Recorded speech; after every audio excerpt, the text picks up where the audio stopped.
Well, hello, everybody. I'd like to welcome everyone to the webinar today. We're going to go ahead and get started.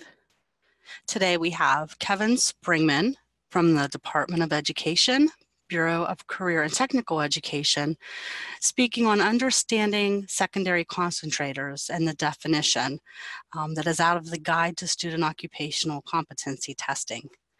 After the webinar is over, we are recording this webinar, so I will send the recorded link out to everybody, along with a link to that guidebook for reference.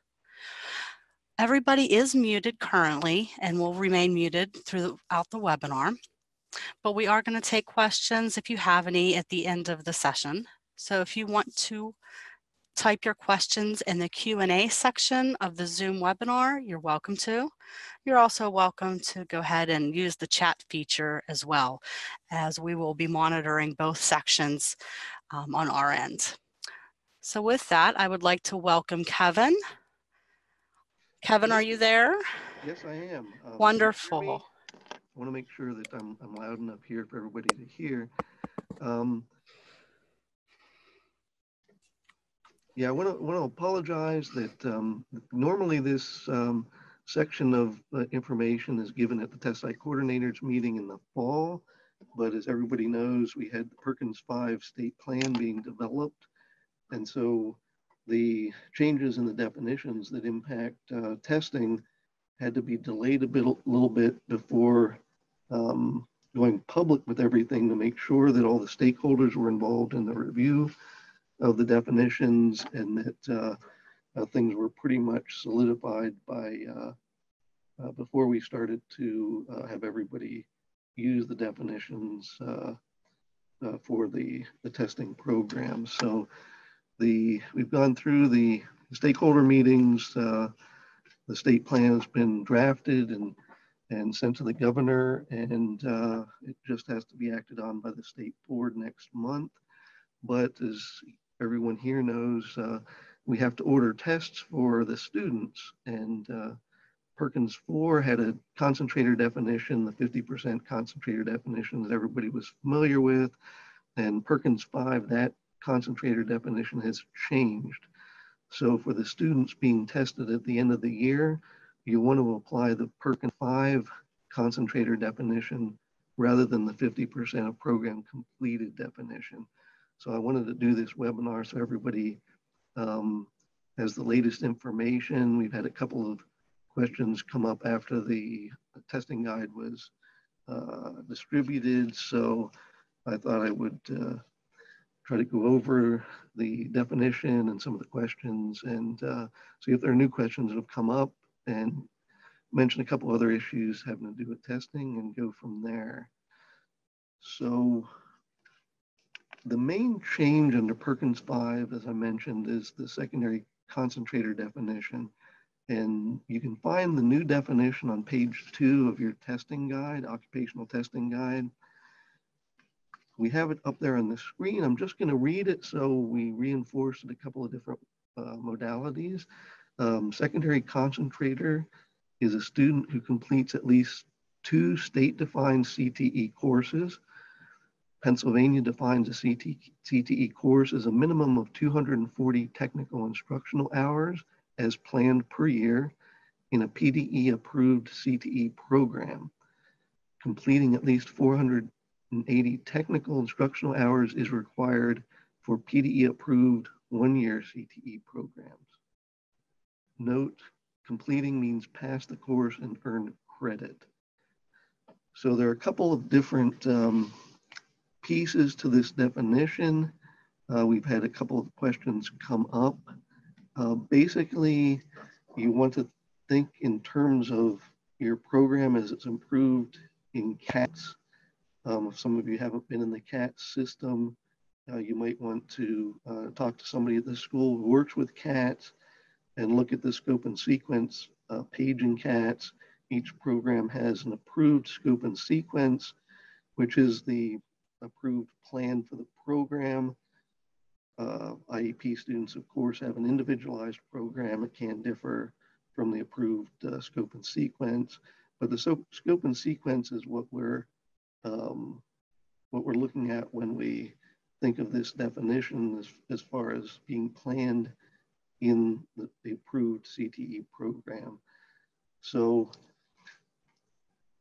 the definition for most programs, the multi-year programs, we're looking at 2 courses being the minimum to be a concentrator. The minimum number of technical hours passed is 240. So if a student passes 240 technical hours in a year or more, they would be considered to have 1 course in that year. So to be considered a concentrator, they would need to complete 2 years in a multi-year program. For a 1-year approval, we have a couple of schools with 1-year approvals. The technical hours would be 480 or more in a year to be considered a secondary concentrator. This differs depending on the program, varies a little bit as far as being different from the 50% standard. We've had a couple of people contact us with 2-year programs, 2-year program in the past, but you had to complete half of the program, 50%.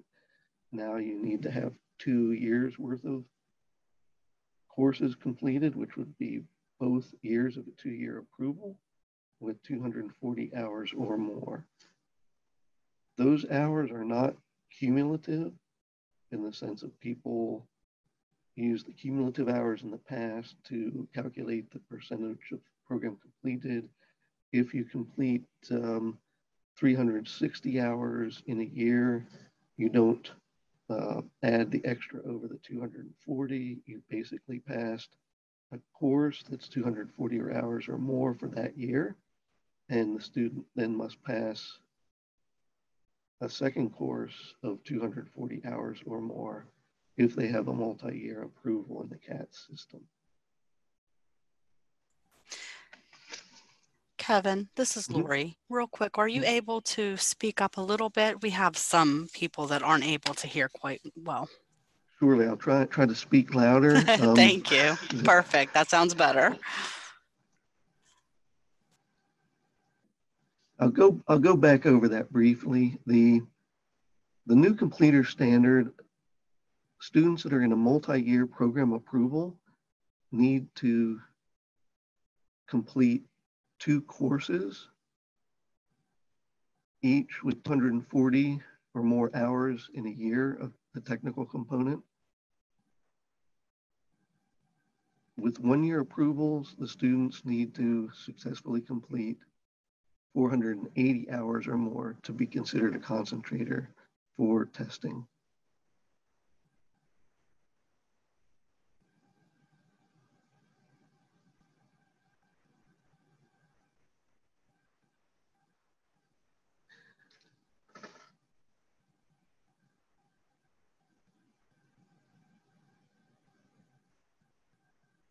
Now, should we take questions now?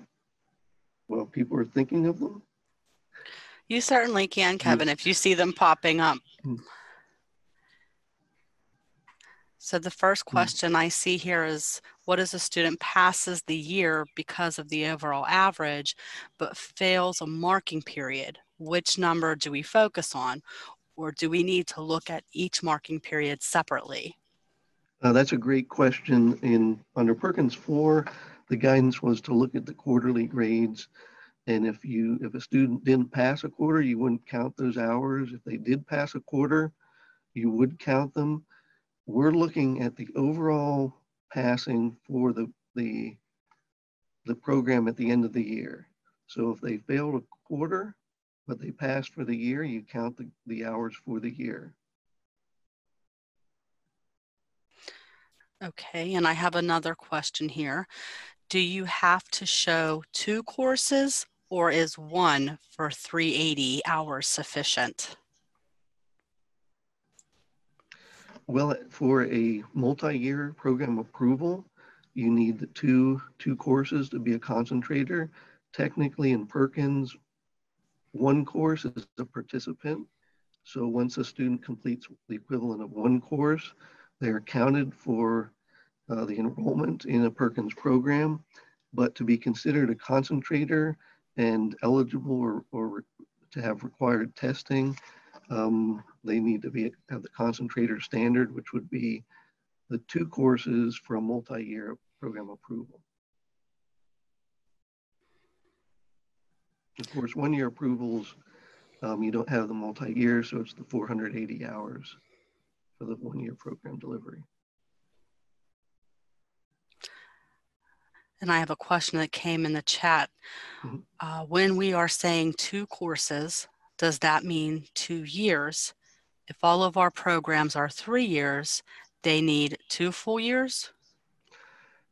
Yes, that's correct. They need two years of 240 hours or more in each year. And so a junior coming into a 3-year program would not be a concentrator? Well, a junior in a 3-year program would have to complete 240 hours in both the junior and senior years to be considered a concentrator. Great. I don't see any questions right now. Okay, well, if some come up, I'll address them. Or there were just a couple other issues I also wanted to go over because they had come up in conjunction with some of the questions about the concentrator. The first one is the perennial issue of the completer definition. The completer definition stays the same. It's located in the Appendix P of Volume 2 of the PIMS Manual for Secondary Schools. The definition of completer is a student who's completed all secondary level competencies necessary to achieve his or her career objective or met appropriate related IEP objectives. 2, completed a PDE approved occupational end of program assessment or completed a program which has an assessment waiver. And 3, attained a high school diploma or equivalent. So I know there tends to be a lot of confusion between completers and concentrators. This completer definition you can find in the PIMS manual, as I mentioned, Volume 2, Appendix P. It's an end of year status code. It stays the same. The testing component of that is to take the complete test. It doesn't require the student to pass the test to be a completer. They just must take the complete test. And that involves for the NOCTI taking both written and performance components. And for the NIMS test, it involves taking 3 tests because you have to take 3 tests to be eligible to be competent. So I want to encourage any test site coordinators that work with NIMS instructors that they look at the pattern of test taking and make sure the students are taking 3 tests, because without the 3 tests, they're not eligible for a certificate. They're not taking the complete test, so they can't be counted as completers. They do get industry certification credit for taking 1 NIMS test, but they aren't eligible for the completer definition or the certifications associated with the testing. So we want to make sure with the NIMS locations that they're all providing enough testing opportunities that the students can take 3 tests and be considered eligible. The secondary competencies associated with the career objective, that has stayed the same. I usually point out the IEP clause because ideally we want the IEP students and team to be looking at the competencies that are associated with their career objective, whether it's a limited objective or whether it's a full program objective. The IEP team should ideally be tracking those competencies and making sure the student is following towards the goal of the transition plan for after graduation. We've had a couple of questions come up with regard to students taking an extra year under an IEP, and we do encourage that to get extra competencies to be more likely to pass the NOCTI and receive their certificates. But we want to make sure the IEP teams are following the competencies and following the career objectives of the student. And ideally, the student should have a career assessment that helps guide them in their plan moving forward. So the other question that's come up with IEP teams is we really want the IEP teams to know the value of the testing. We've had some people be a little hesitant with regard to testing if they thought a student might struggle with the testing, but in many cases, parents are looking towards some of the post-secondary credit that is aligned to the testing program as far as program of study articulated credits and some of the post-secondary credits offered by NOCTI for testing. So we want to make sure that the IEP teams are aware of the benefits of testing before they or when they're evaluating the testing. There is an exemption for the PASA students, but we have had IEP teams that have recommended testing even to a student that fell under the PASA categorization, and we do allow that. And if that's a situation, it's good to let Lori know, and we try to make sure that the IEP team's recommendations are followed, and we accommodate that testing situation. Yeah, there's one last thing, a question that's come up that I think has been brought up with regard to testing and the Future Ready PA Index with test site coordinators, and it may have caught people a little off guard. I've had a couple of directors call me and say, why isn't our Future PA Index score on NOCTI as high as the NOCTI report? And after some investigation and research with the people that do the Future Ready PA Index, they basically explained to me that the Future Ready PA Index uses all seniors as a denominator. So if a student doesn't test, they're included in the denominator and calculated into that percentage. So if you have questions that come up with that regard, you may have a lower percentage on the Future Ready PA Index site because some of the students that didn't test are being included in the denominator. It's not an error in the NOCTI reporting. But if that comes up, feel free to give me a call, send me an email, and I can check with the people who do those calculations and make sure that it's accurately reflecting the NOCTI scores.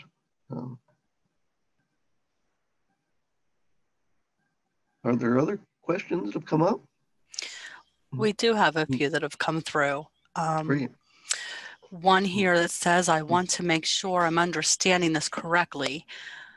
When next fall arrives and we are preparing for the NOCTI pre-test, seniors taking the exam and NOCTI the following spring, will have needed to have been enrolled for the 10th and 11th grade years in their entirety and passed each year of the course for the entire year, meaning the overall grade?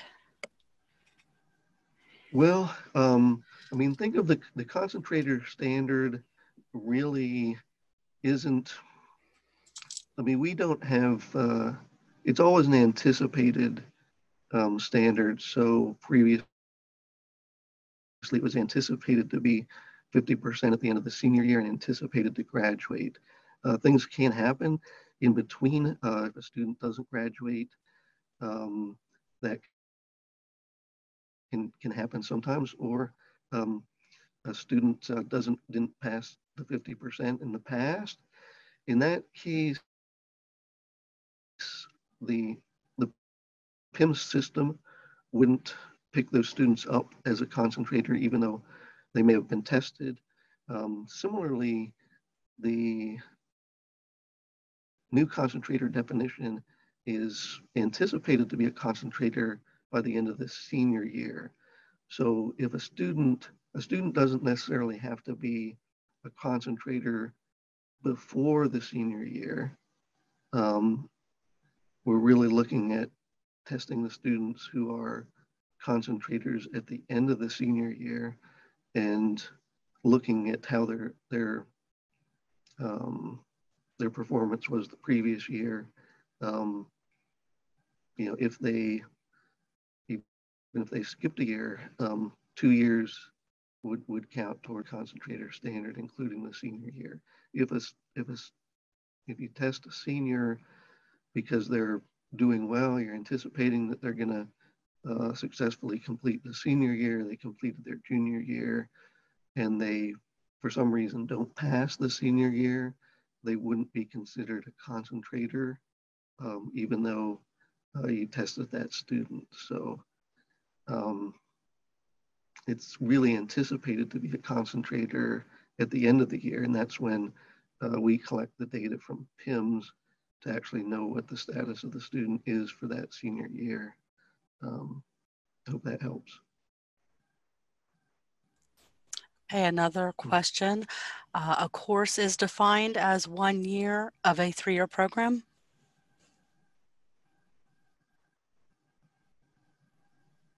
Well, a course, as Pennsylvania defines it, is completing the 240 or more hours in a year in the planned sequence of the program as approved in CATS.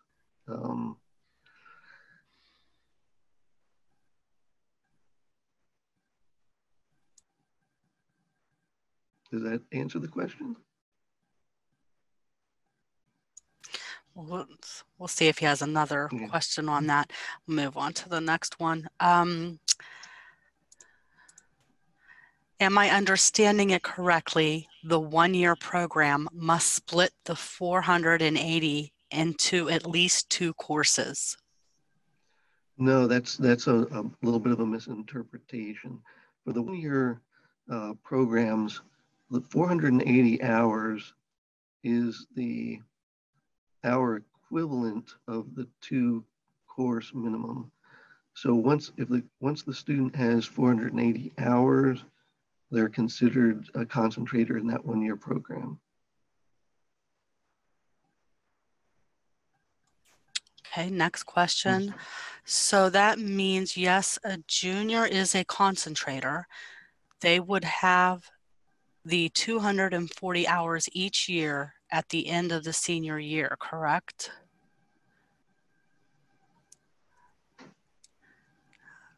Could you repeat that? It says, so that means, yes, a junior is a concentrator because they would have the 240 hours each year at the end of the senior year.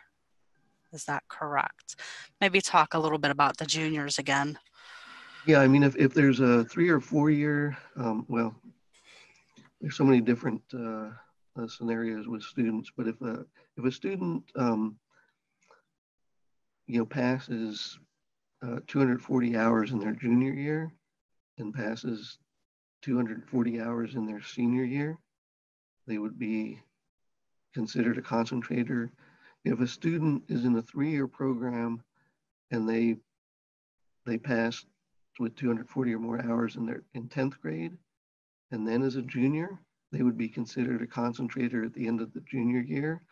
So the way the indicate, and then they would continue on as a concentrator as a senior. So one of the guidance for Perkins 5 is once a concentrator, always a concentrator for secondary students. So once a student achieves the concentrator standard, their ID is to be included in the indicators for countability. So if a student is a concentrator in 11th grade, they would continue on to be the concentrator in their senior year and be tested. I think that's very similar to the Perkins 4. They achieved 50% in a 4-year program. After the 10th grade, they'd continue on as a concentrator. Okay, here's another question.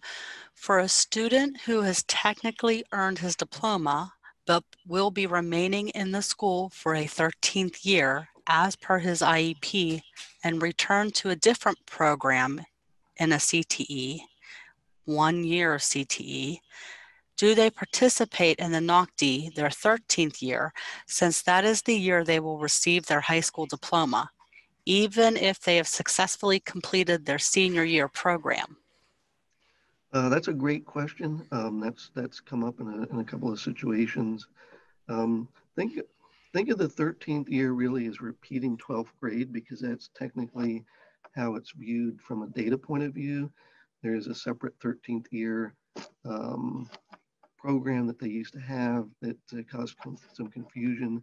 But think of it as repeating the 12th grade, um, not receiving the diploma until the 12th grade is repeated. Um, and as I mentioned before, we encourage students that need to take an extra year for various reasons. If you can get more competencies in your primary program to do better on the NOCD and earn more, have more value added as you enter the workplace or post-secondary education, that's great. So we do encourage that. If the IEP team, decides that there's a new career objective that the student has, for whatever reason, decided to change programs, that's certainly acceptable. If there's similar programs, you can count any overlapping hours. That would be a local decision.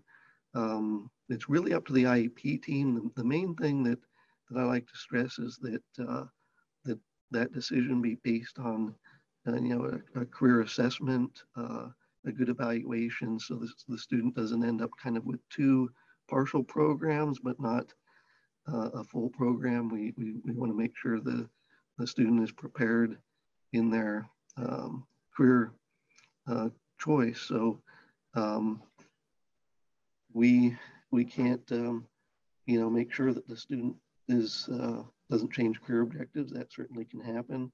We just want to make sure that there's a career assessment and documentation, hopefully in the IEP, showing that change of trajectory and really incorporate the competencies in the new program that the student wants to accomplish, so they accomplish as much as they can.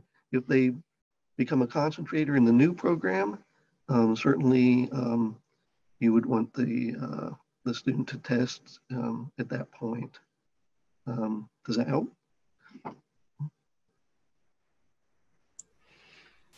Okay, here's another question. They keep rolling in for you, Kevin. When a school has 3-year approved programs, but one sending district sends only seniors all day, are those seniors concentrators if they complete 480 hours in that senior year? That's a great question. They're getting a little more difficult. This, I'm,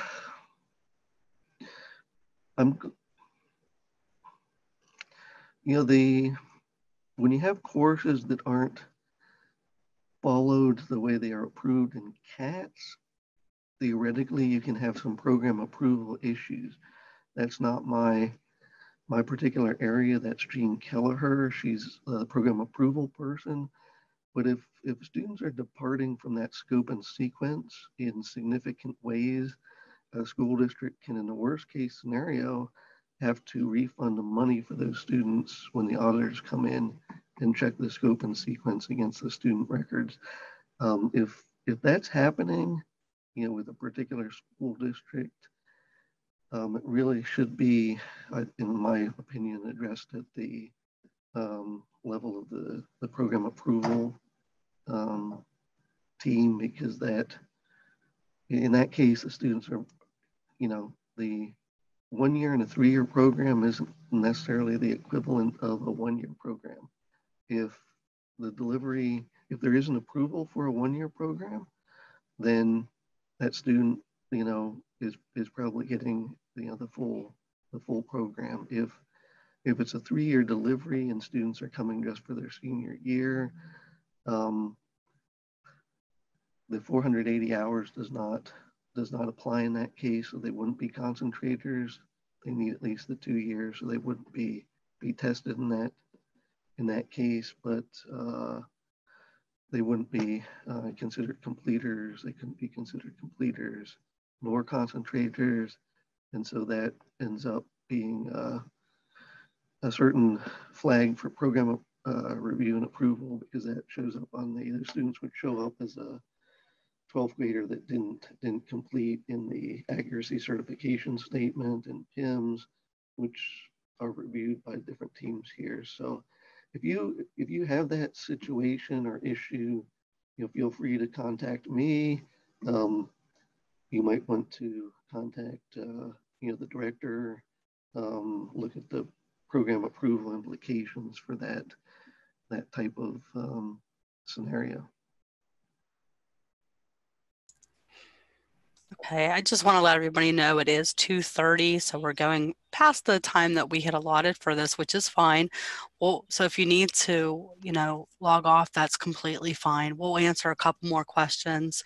If we don't get to your answer today, we will have all the questions and answers in a questions and answer document that will be sent out along with a link to this recorded video. So just be sure that you will get all the information if you do need to pop off here. I have another question here, Kevin. Are students who do not complete all of the POS tasks on the task list not program completers? That's a great question too. That comes up a lot. The program of study task list is a list of competencies that align to the testing, the NOCTI test. If there's a PA customized test, it's designed to provide articulated credits to students that go on to post-secondary, 9 articulated credits. It's not required for completer status though, however.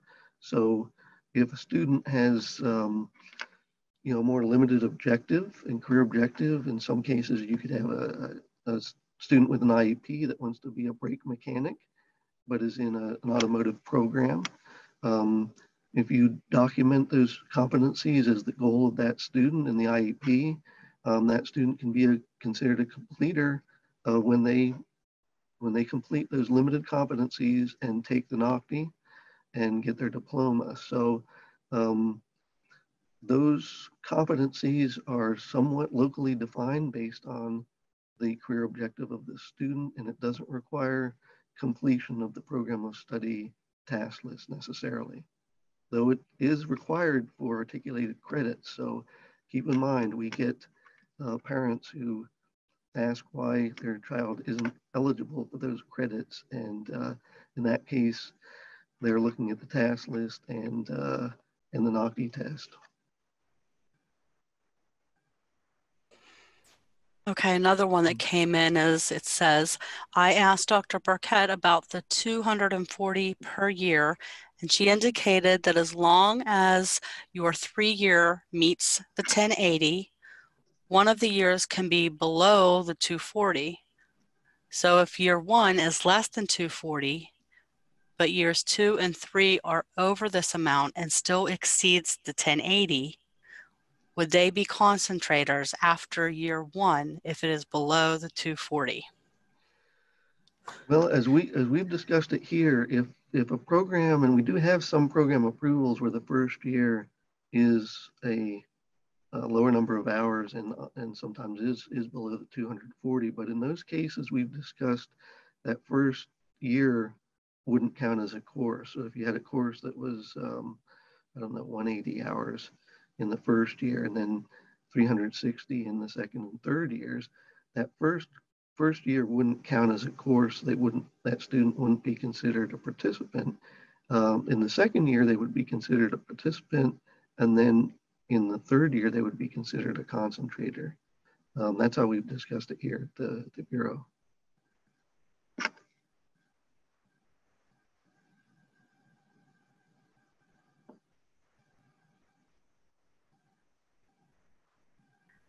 Okay, next question I have. Seniors that were not eligible would be counted just because they are seniors? I'm not sure with regard to being counted. I mean, seniors that that weren't a concentrator. You could have senior, for example. Um, He has another question below. He says, to clarify, okay. I was talking about the future index with all seniors being included in the total number of seniors, regardless if they are concentrators or not. Okay, yes, thanks for the clarification. The future EPA index is its own set of definitions that go uh, uh, kind of fulfill a piece of the ESSA legislation, replace the old report card. If you have particular questions about future EPA index, I always suggest people send an email to their RA account that can be found on the webpage. They route that pretty directly to the people who know. I don't really speculate, but it's my understanding that the NOCD measure is a proportional measure of seniors, regardless of their Perkins um, classification in essence. Okay, with the concentrator definition change, I'm assuming there will be future PIMS changes on the CTE student fact template in order for PDE to identify concentrators. With that said, how will you identify concentrators for the current school year in order to calculate indicators such as advanced competent percentage? That's a good question too. The PIMS changes are now in progress.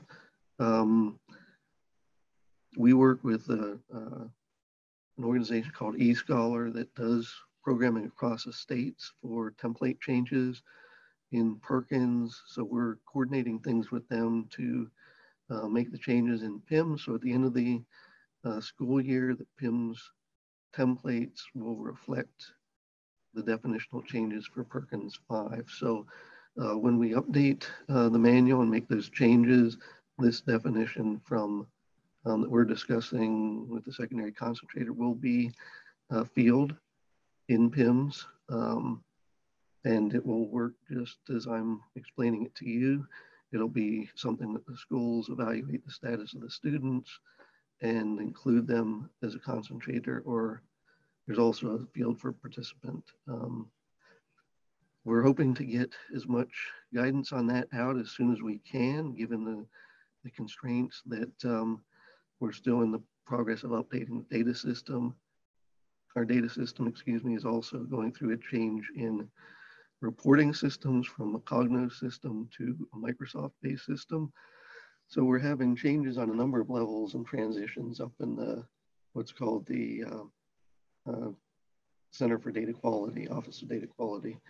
And so we're trying to coordinate everything as best we can, and we'll be getting those changes out to the field as soon as possible. But that will be, we'll know the concentrators as they come in on the submission in the summer for the end of this year. And then those students will be included in the indicators as appropriate. Okay, moving on to the next question. I have four-year programs, 1320 hours. The 50% definition required 660 hours of CTE instruction to test. This definition lowers that standard. Is that correct? Well, the 240 hours is a minimum to count for a course. So we're aware that many courses or many programs have 360 hours approved for a year. So if a student has 360, it's considered a course. If they have 240, it's considered a course. So the two courses, how many hours they have in those two courses is dependent on the program approval, but varies by that approval. I hope that helps. Okay, we have a scope and sequence for CATS that identifies level 1, level 2, and level 3 for each year with 380 hours per year. Can we call it level 1, level 2, level 3, or do the courses have to be listed more specifically in CATS? Well, we're not the course definition is state defined. Pennsylvania loosely defines the course as 240 hours or more in a planned program in a year. So we don't micromanage, and we're not asking schools to identify the names of the courses or the definitions. That's all really part of the program approval system. And if I remember right, the program approval system has been phasing in kind of a model where the program approvals for each year encompass, a section of the program, not necessarily breaking each year out into multiple, sub courses, so to speak. And I don't want to confuse people, because there are scope and sequences that have courses that may be 10 hours, maybe 40 hours. We're not looking at that as the definition of a course. We're looking at the years total, and if the student passed 240 or more, they get credit for a course as a state defined unit for Perkins. Okay, we have a few more questions here. I think we could probably get through. The student comes in as a junior and successfully completes the 240 hours. They continue as a senior. You would treat them as a concentrator in their senior year? Yes, in the senior year, if they completed 240 hours or more in their senior year, at the end of the year, they would be considered a concentrator, and that would be their indication in the PIM submission, and we would include them in the indicators and so forth. Great. What if the IEP makes the decision that the student only needs to do the performance section of the test? Is that allowed? Technically, and this is kind of a tricky thing. You're looking at multiple pieces of regulatory legislation. The IEP is governed by federal legislation that's separate from Perkins. For accountability, PASA students are exempt from testing, and that's part of our regulations. So if an IEP student doesn't fall under PASA, if they're testing in the keystone with the keystones, it's anticipated that they will take the NOCTI test. So taking one half of the NOCTI is not a complete test, so those students can't be considered completers. If they don't take both parts of the test, they're not eligible for certificates. I don't really see any rationale for that decision making. We've had some IEP team members be concerned about safety issues with regard to the performance test. That we certainly don't want there to be any safety issues with testing. At the same time, we don't, we can't allow other students taking parts of the performance exam or having assistance that gives the student an advantage in essence. So we kind of look at those on a case-by-case basis. But in normally taking just one half of the test shouldn't be, it's up to the IEP team what they recommend. It's independent. They know the student and the situation much better than we do here at the state. So we look to their guidance, given, some of the things I like to make sure are being included in the decision making. But taking part of the test doesn't make a whole lot of sense from my perspective, and doesn't really satisfy the accountability requirements if a student isn't a PASA student and has been involved in the keystone testing.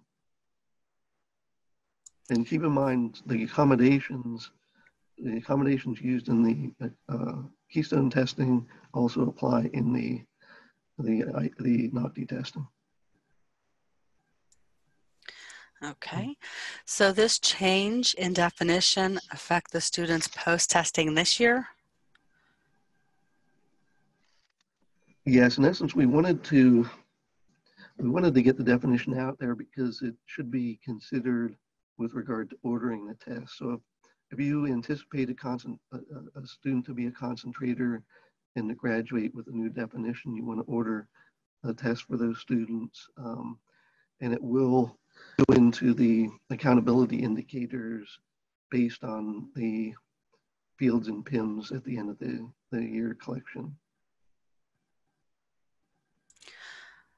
Okay, somebody is asking to provide a link to the Appendix P that you referenced in regards to the completer definition. Would you have a link to that information that we can include in the? Well, I know I can tell you, you know, that the PIMS manual is on the PD website under PIMS. And then there's, they've changed the look and feel a little bit. It's under manuals, I believe, on the Okay, PIMS we webpage. can include that link then to that out Mm-hmm. when we send out the link to the recording of this webinar to everybody. We'll include that link as well. Okay. Okay. All right, another question here. So we have been counting them as concentrators. Does that affect reimbursement? Reimbursement is a child accounting issue. It's not linked to the concentrator standard. If you're fulfilling the requirements under child accounting with regard to their calendar template, and if a student was participating in your program, that's what determines the reimbursement. I guess I'll leave it at there. There needs to be a correlation between the PIM submission and the child accounting templates. I will mention that if we've had situations in the past where students were dropped out of a PIM submission at the end of the year, and you know, child accounting has to be notified of that also. Otherwise, they'll seek reimbursement for. They'll look at the discrepancy and say that they want to be refunded money that might have been provided for those students. So you want to make sure that you submit for the CT students based on the PIMS guidance, which is they have a signed career objective form, and they've taken at least one course on the scope and sequence, or they're with an IEP, they can have an individualized program. But the guidance that's in the PIMS manual for submitting a CTE student should also be, those students should be the students you submit for child accounting. And with that, I think she's adding to that. So if 1 year is below 240 hours, you can still be reimbursed for participation in CTE? Yes, that's correct. There's not an hour requirement.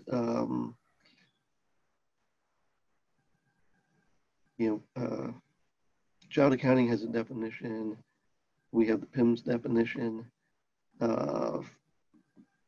If the student is participating, there isn't a kind of minimum hour requirement for that participation to be included in the PIM submission or child accounting. Okay, if a student passes 9th grade for 240 hours and fails 10th grade, but comes back in 11th, are they a concentrator? Yes, they would be considered concentrator then. Okay, what if we pre-tested students who wouldn't now be considered concentrators because they are juniors who started mid-year?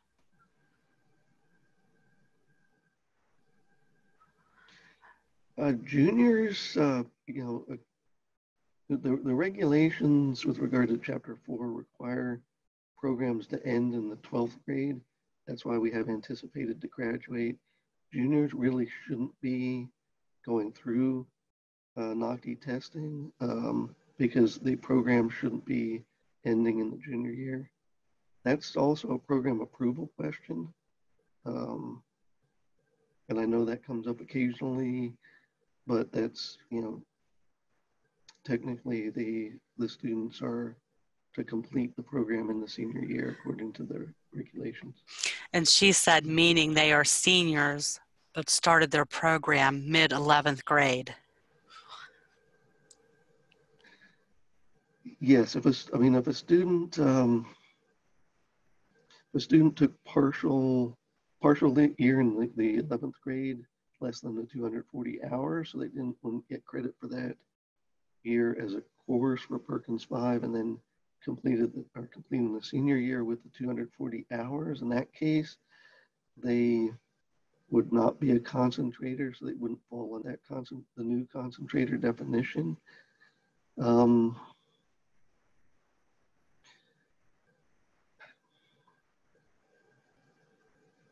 In that case, I would say, let's look at those students. I would say contact Lori, and we can kind of look at those students on a kind of a case-by-case or program level basis. If we've had students in the past that may pay for their own tests that are outside of the definitions of the program, but we can talk about that without taking up everybody else's time on that. That's kind of a special case, but I understand that can happen with this change of definition. Okay, it looks like we have 2 more questions.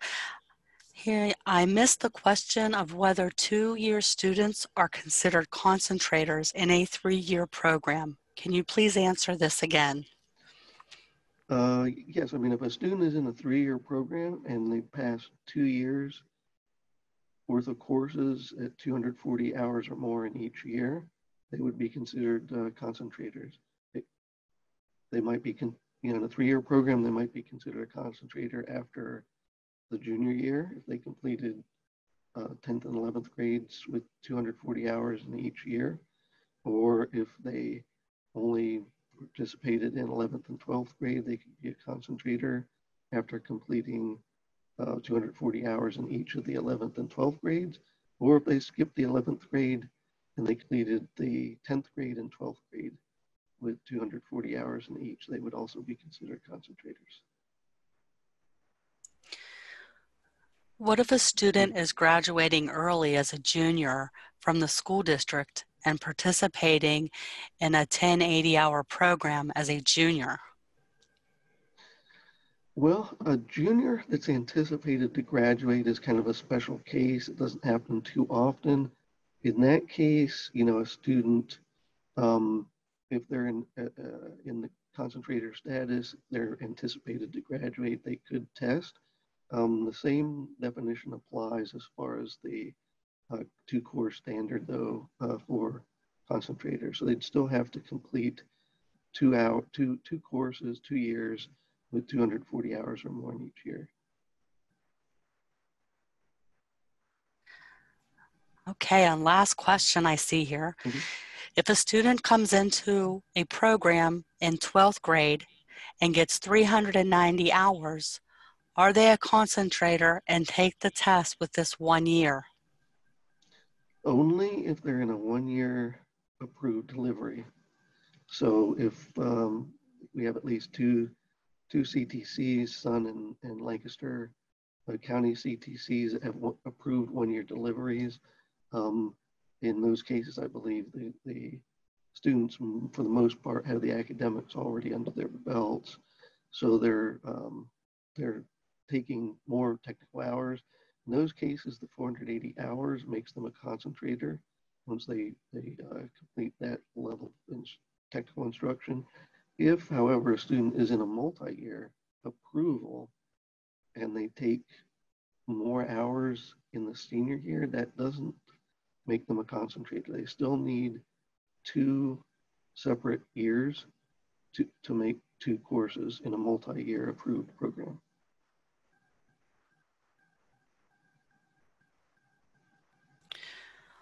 Well, I don't see any other questions coming through, Kevin, and there's nothing in the chat as well. So I think that that concludes us for today. Did you have anything to add before closing? No, just that, feel free to send me an email with questions or call my number. I realize this is a big transition here on many levels, and we're available for questions at any point. So I think that's it. I appreciate everybody's participation and appreciate the questions. And hopefully I clarified some issues for people. Great. Thank you very much, Kevin. Very informative session. Just a reminder to everybody, we will be sending you a link to this recorded webinar so that you can review it again and share it if you'd like, along with some links to the guidebook and some of the other documents that we talked about throughout the webinar. So thank you, everybody, and have a great afternoon.